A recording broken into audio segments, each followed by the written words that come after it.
Yana akam qachon kelar ekan deb so'ramadingizmi? Akangizmi? Ular hush toblagan uyga keladilar. Ular uchun oila kichik darajada-yu. Lekin akamga havasim keladi. Sizga ayoli bor, qaraganda ko'zni qiymatadi. Afsuski, shu narsalarni qadriga yetadigan odam yo'q-ku. Alaykum assalom. Ocha qolmaysanmi? Tez-tez. Qanaqa turibdi?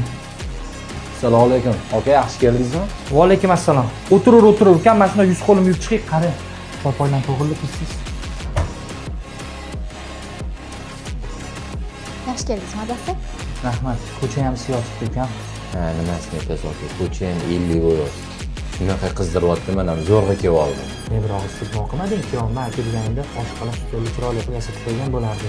Adasi ham qizuvsiz jigarni bo'lgandan keyin kevradilar deb sizdan so'rab keladimi? Ukam, hozir ozgina ishim bor edi. Nima masala bo'yicha keldim?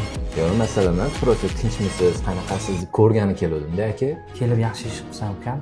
Ancha jigarchilik ham esdan chiqib qoldi. Unda mana bunaqa ish qilamiz, qara. Shanba kuni meni vaqtim bor. Bir kelsang, xudo xolasa, keling bir qo'lini o'ynatib oshqa beradi. Nima deysan, onasi? Ukangizlardan osh aylansin. Qo'llarimni o'ynatib osh qilib beraman, adasi. Xafa bo'lmaysan. Shoshilib turibman. Mashinang bormi? Bor. Xolasini olib borib qo'yardim. Yo'q, bo'ldi. Bemalol yetib olavering.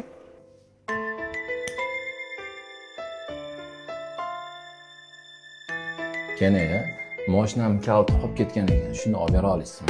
Kalitingiz spalnida turibdi. Xohlasangiz kirib o'zingiz oling.